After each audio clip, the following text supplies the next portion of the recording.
Welcome back to Ortho Insider, the Canadian Orthopedic Association's podcast, where we go behind the scenes and look at the human side of orthopedic surgery.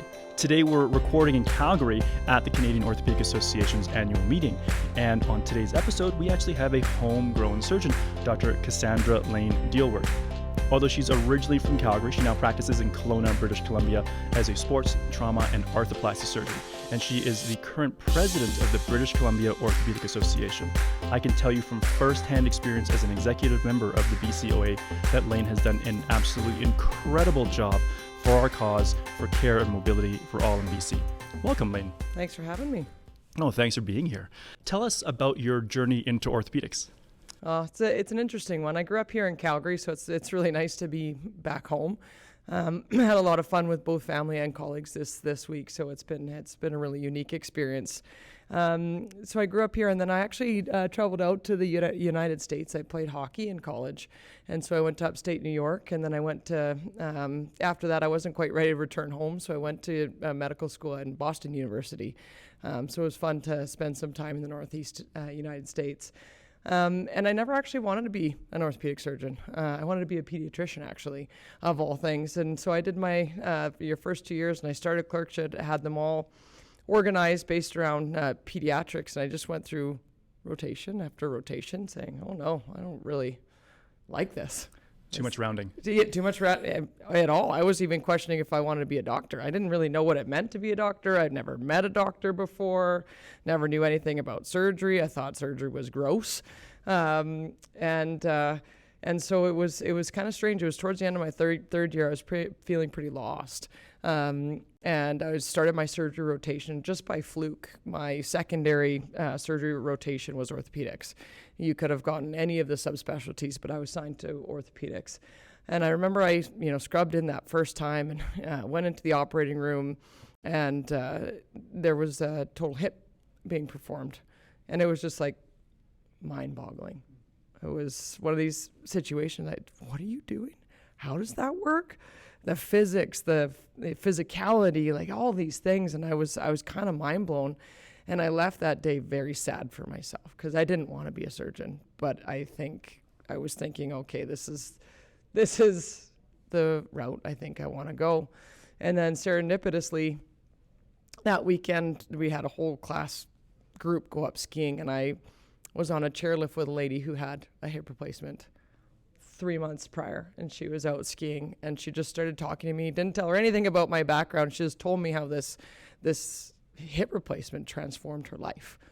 And it was wonderful because I could see how orthopedics actually provides transformative care to people. And that echoes home for all the advocacy stuff that I'm doing now, is how orthopedics can actually make a person's life so much better. Yeah, so that's incredible because you have a huge role now as part of your career in advocacy, especially through the BCOA, especially through the Canadian Orthopedic Association. So tell us a little bit about that and how you're advocating for patients and surgeons. Yeah, it's hard.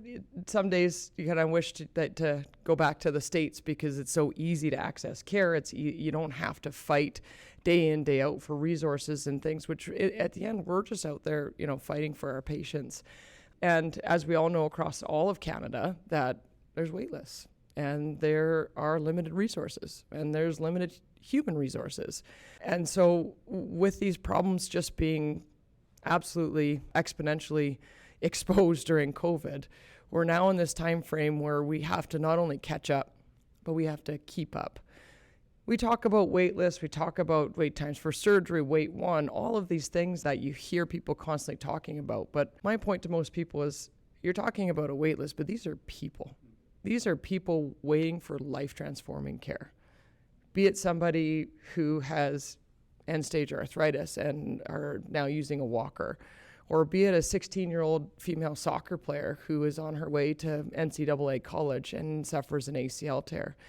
Everybody deserves a fighting chance to get the care that they need, and it's led me on this journey. It kind of came out of nowhere. I was part of the BCOA executive, and we were starting. How do we get our government to realize there's a problem in British Columbia? Because the difference in BC was really, that I found anyways, is our government was applauding themselves for what they were doing.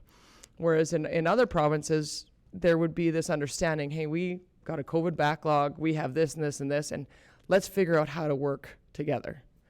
And in British Columbia, we would just keep seeing news stories about how well we were doing, and we've caught up on all the surgeries from COVID. And on the executive meetings with the BCOA, we would say, what? That doesn't make any sense. I don't know where they're getting their numbers.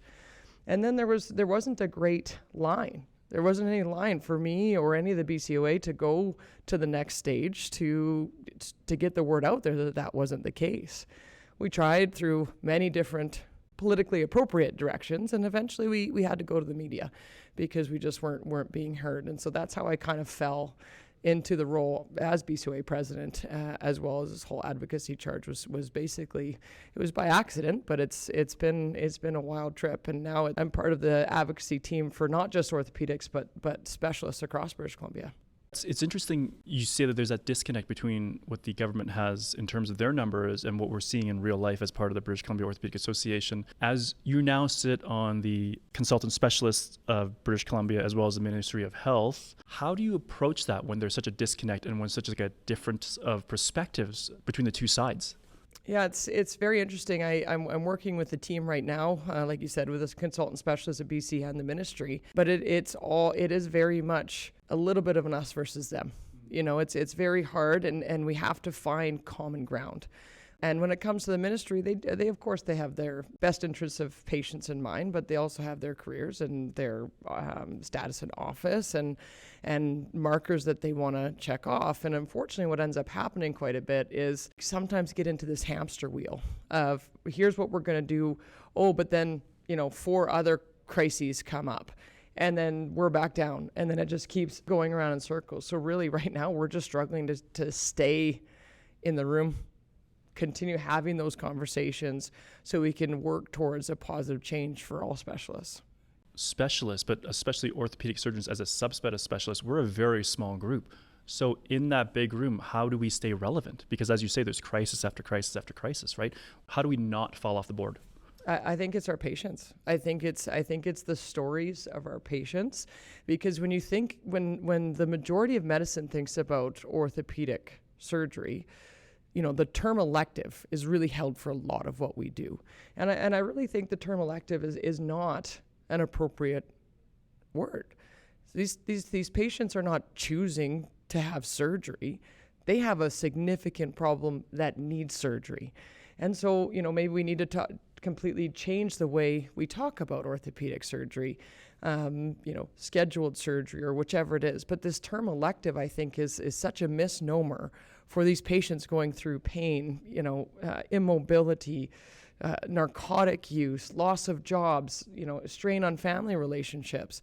That's not elective to them at all. So my role right now is really about sharing that orthopedic story. Even some of our colleagues in surgery don't really understand how life-transforming can be until maybe one of their friends or colleagues or parents or whichever goes through the orthopedic journey. And so how I try to keep us in the circle is, one, the volume. We're not a huge amount of surgeons or specialists in the province, but the volume of surgery we do is incredible. And the need is incredible. And just really trying to keep our presence there to understand that we are important too. Our patients matter too, because we don't do a lot of cancer care. And that's where we've kind of fall off in orthopedics, is that, the cancer surgeries are so important, but as soon as there's resource allocation problems, nursing problems, anything like that, the cancer care and some of those more urgent surgeries get done, and then we're left behind again with orthopedics, where we're not getting those resources because of our elective nature of surgery. When I'm going to government and into these certain situations, we're coming now with ideas. For a long time, we say, our patients, we have a long wait list. The family doctors, got all these resources, and cancer surgery is getting all this and all this stuff. And if we just keep saying those things without ideas for change, we get nowhere. And I think that is how we've actually got ourselves a little bit more in the door, and why maybe I keep getting invited back to these meetings, because at many of the meetings I don't actually belong. They just keep inviting me back. So I'm going to go as long as they continue to invite me back to the meetings. But I think it is about not just saying, the kind of the poor me, poor orthopedic surgeons, poor surgery, poor all this stuff. No, okay, our patients are suffering. Here's 5 ideas of how we move forward. How do we actually change this? Even in our model with the resources we have, the money we have, why don't we change our allocation of dollars within the Ministry of Health to try and prioritize things for change? So being more solutions-based, and as you said before, Exactly. thinking outside the box a little bit to kind of come up with these creative solutions. And you touched on it just a little bit, but can you expand a little more? I mean, is this a patient-led advocacy in terms of going to their MPs or their government, or is this more something that we have to work with governments to kind of get more resources? Because that is really where it's at, the strain is at. That's a really good question, because at the end of the day, it is going to be the patients who make a difference. And I can be out there talking till I'm blue in the face, trying to tell the story of how hard it is for patients. But until we have patients out there telling their story, saying how important surgery was for them, maybe a couple of success stories, and then those people who are waiting in pain, telling them exactly what their life is like. And then it's just about triggering that government's ear. But it's when there's such limited resources, it does take crises. In BC recently, we had our family doctor crisis where the offices were closing their doors. So they had proof that it was a crisis, and it drove the government into response. But it's hard to do that with orthopedics. We're not closing our offices. We're not, our patients are waiting a long time, but people don't see how important that is. So really it's about just shedding light on why what we do is important. As you've transitioned or pivoted a little bit to this leadership role within the BC Orthopedic Association, and you're talking with government more and more, in our training, we don't learn about any of that. We don't learn about how to communicate, how to deal with politics, how to strategize, how to play the game almost. Was it difficult for you to dive right into that? And I know you took some media training, maybe tell us a little bit about that, but how do you navigate all that literal politics when you're working with government? That's a great question, because there's so many things we don't learn in residency. We learn a lot about the science of medicine, but we don't learn about the art of medicine very well. And so I was lucky; it came pretty natural to me. And when I care about something, it's easy to be passionate. When it's something you're passionate about, and when you see patients struggling, and when that if you can really grasp the concept and get it out there, it may actually help some people. What makes me tick is making change and bringing orthopedics to a different state. That's my goal with the BCOA. I want to take it to a different state from where I got it, hopefully better. But that's, just staying stagnant in 2023 is actually going backwards. So we need to move forward. We have to have forward thinking. I think I have a bit of an ability to think outside, understanding that although I need to advocate for orthopedics, there is multiple crises that are happening within our province. And if you can jump onto those as well, and you're talking about surgery for all and resources and how we can split up inpatient or outpatient surgery, all these things will benefit us as orthopedic surgeons. So I'm lucky I've been able to have a little bit of that kind of more broad scoped view. Of course, I still have us orthopedic surgeons in the background, but I think understanding that as we advocate for medicine and for specialists and for surgery, all of us should benefit from that, and most importantly, the patients. I did, when the whole thing came on, we started with the media campaign. It was by accident. I was on the executive. The president at the time asked for help. I got on with our media trainer who we hired through the BCOA, and it was for some reason felt almost natural, because it was something I cared about a lot. It sounded natural. I was on the executive with you when you did that, and it, for me, changed the tide almost. It showed us that there was somebody standing up there advocating for us and trying to get the resources, trying to get our patients in. So, you talked about maybe leaving the BCOA in a better state. I mean, I personally can say that I think you have done that. Well, thank you. Thank you for doing that. A lot of this seems to be around really good communication, and you're obviously a very natural leader. How did your experience playing NCAA hockey affect your career and your leadership style?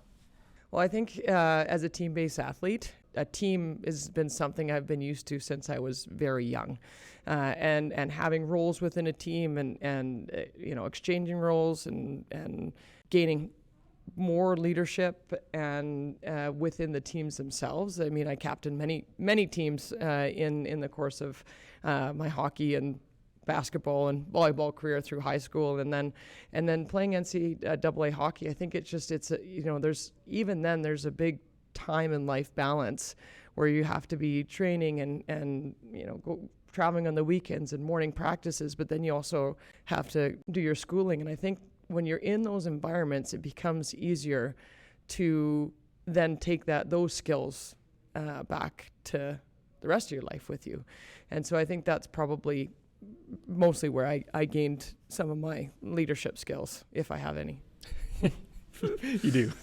You make a wonderful point, because even as we begin our training as a resident, work-life balance is crucial, mostly because you have a full-time job as a resident, more than a full-time job as a resident, and you're essentially a full-time student, and you're trying to balance everything. We see it now. I mean, it leads to incredible burnout in some people. You seem to do this wonderful job of balancing everything. You have a family, you have 4 kids, you are doing all this advocacy stuff, all this leadership. You maintain a very strong and high-volume clinical practice. How do you balance it all? It's a good question, and I think I balance it, but I don't know, and I think only time will tell how long I can do it for. And when I first started at the BCOA, I just thought I had to do everything. I have this idea, and we need to change our fee schedule, and we need to do this, and we need to do that.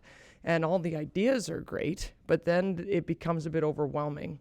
So I think for me, what I've tried to do is kind of take one initiative at a time and just do it really well, as best as I know how. And then as you go forward at the BCOA, it is time consuming. It is, and nobody really teaches you how to do it. We don't have this huge organization or organizational structure. Even the COA has a bit of like an organizational structure now, which we don't really have at the BCOA. So you come in and it is a bit like you're blind. So the beginning was a lot more stressful, and as I've figured out time management skills and things like that, using your team I think is so important, and it took me almost a year to really be able to call on other people and use a team, because you can't do it all by yourself, just like you can't do a surgery by yourself. Without the nurses, anesthesiologists, the recovery room, and the hospital there to take care of them after, you cannot do a surgery.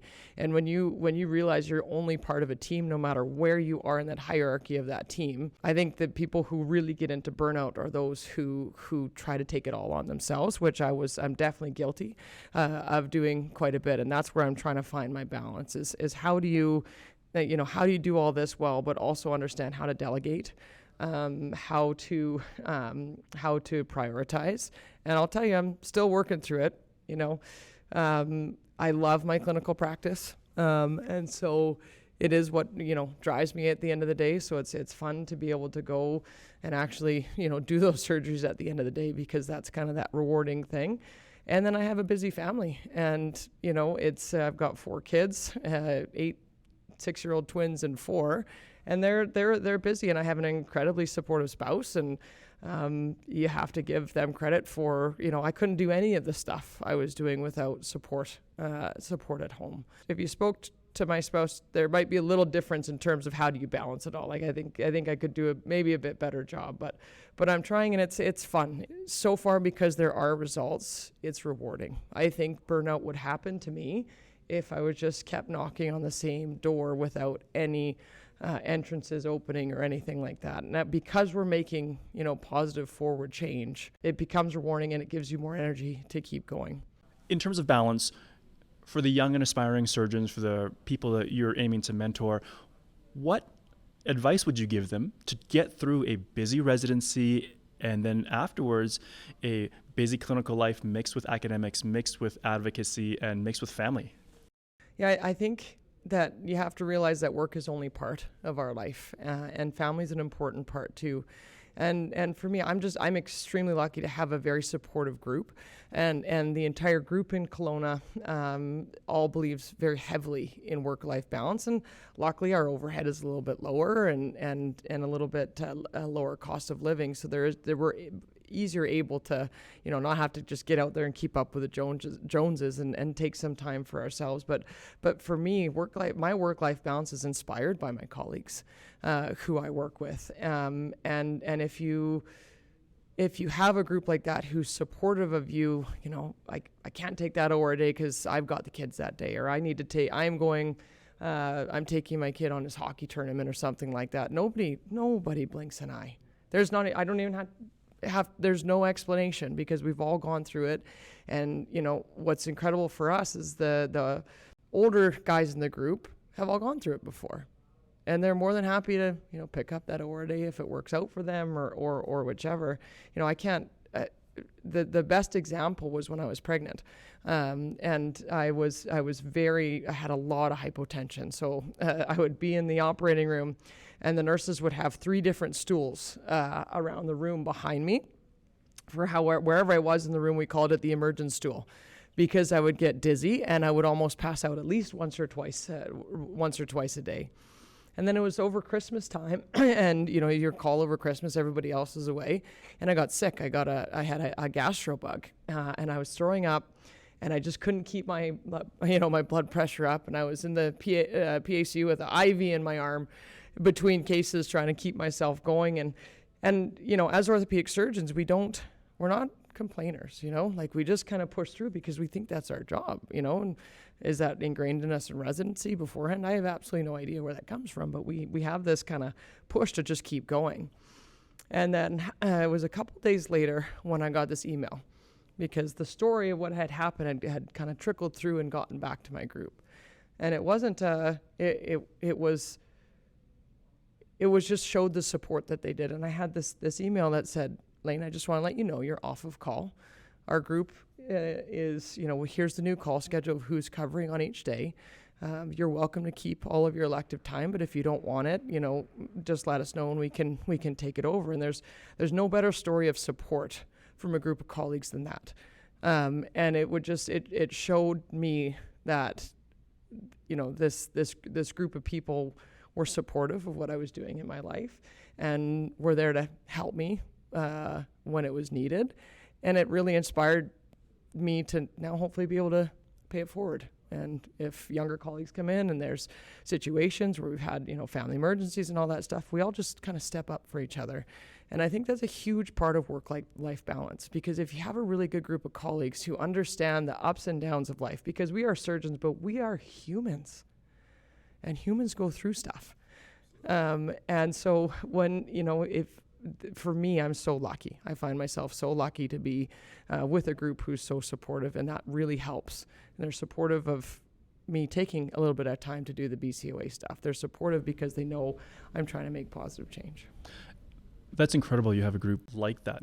Unfortunately, as you can probably attest to, it's more rare than people would think. So I fortunately had the opportunity to rotate through Kelowna as a resident, and that absolutely was one of the things that struck me the most, and how, for lack of a better word, normal everybody was. Everybody really cared about that work-life balance.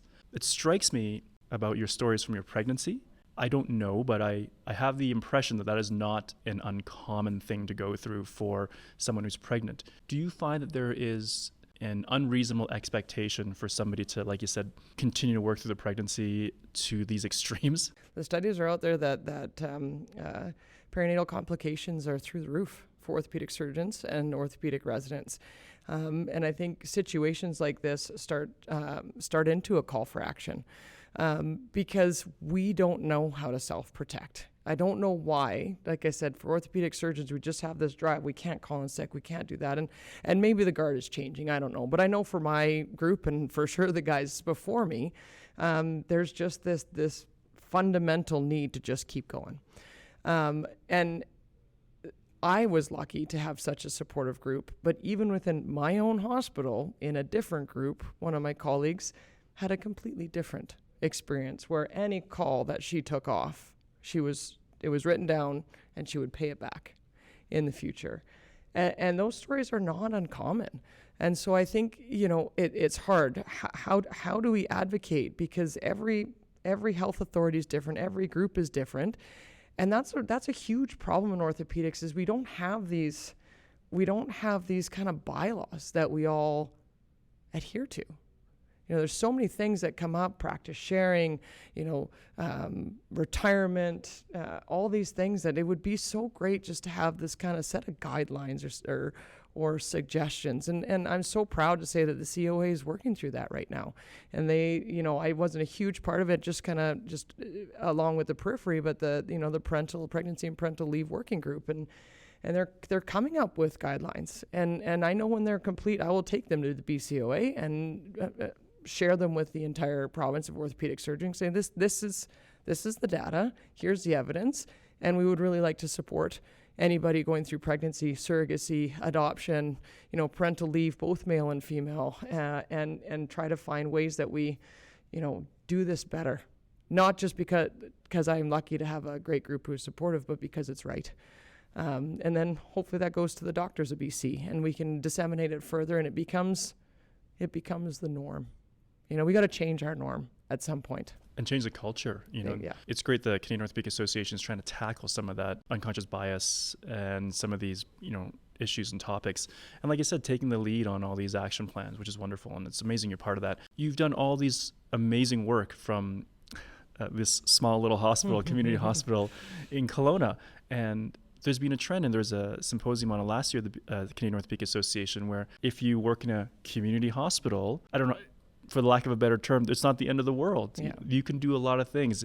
Everyone in a community hospital now is dual fellowship trained and able to achieve amazing things. So tell us a little bit about that and how that's turned out for you. Yeah, I think, for me, when I was going through residency, I always saw myself as this big academic surgeon. I wanted to make a difference. Didn't know what that meant. I wasn't a huge researcher, though, and I was kind of a little lost. I didn't love doing research, but I did quality improvement projects and things like that. But I was always pining for something to do with academia because I love teaching. I love being involved with the residents and the medical students and things like that. And with the job crunch and a few other things, it wasn't there for me when I first graduated and did a couple of locums. And then this job opportunity came up in Kelowna. And I think somewhat in our training, we get ingrained, it was ingrained in us, at least in BC, that the community hospital was almost, almost less than. It was almost like, oh, look what happened in the community. Oh, this happened out in the community. And we thought this community was this big, dark place where people didn't know what they were doing. And that's really changing in Canada because of the job crisis, right? So people are not doing 2 fellowships because they love trauma and arthroplasty. People are doing 2 fellowships out of necessity because time, and now everybody's dual fellowship trained. So if you're going out to a hospital and you have 1, they're like, well, what's happened? Which I don't think we need to do, and I think maybe we need to find our way back out of that. But at the same time, it's really changed what the community is, because the community used to be, you finish your orthopedic residency and you start work. These are not, subspecialty trained surgeons. And it's really changed over the last 20 years. And so, I live and work in Kelowna, which is a community hospital. But then when you actually look at it, we have our own medical school. I have family medicine residents and medical students every day involved in the coordination of UBC residents, UFC residents, and actually residents across Canada coming for rotations in their 4th year. And then keeping the connections from UBC, I've realized that I can still be part of the university from afar. And that's a big initiative from Kishore as our chairman to try and connect the province. And so I think it's important to realize that the community is no longer less than. The community is what you make of it. And I have colleagues who go to work, do their surgery, go home. They teach during the day, but there's not really a lot more that they desire or want to do with the university or anything like that. And I have many colleagues who are very involved in the university, in projects and things like that. So I think, going forward, the understanding that probably every hospital in Canada is going to have subspecialty trained individuals who might be an asset to the university, to the Canadian Orthopedic Association, to the British Columbian Orthopedic Association, and so on and so forth, because I think we all have a lot to offer. Absolutely. So Lane, if somebody wants to get a hold of you to collaborate or learn more from you or maybe work with your advocacy projects, how would they get in touch with you? I'm too busy. No, I'm just kidding. So through our BCOA website is a nice avenue. I have my social medias. I have a professional and a personal account. So at Dr. Dielwart is my professional one. And then, if we can put my email address, I never have any problems with people contacting me directly for anything. Thank you very much for your time. Thanks for your insight. It's been awesome talking to you. Thank you so much. Thanks for having me.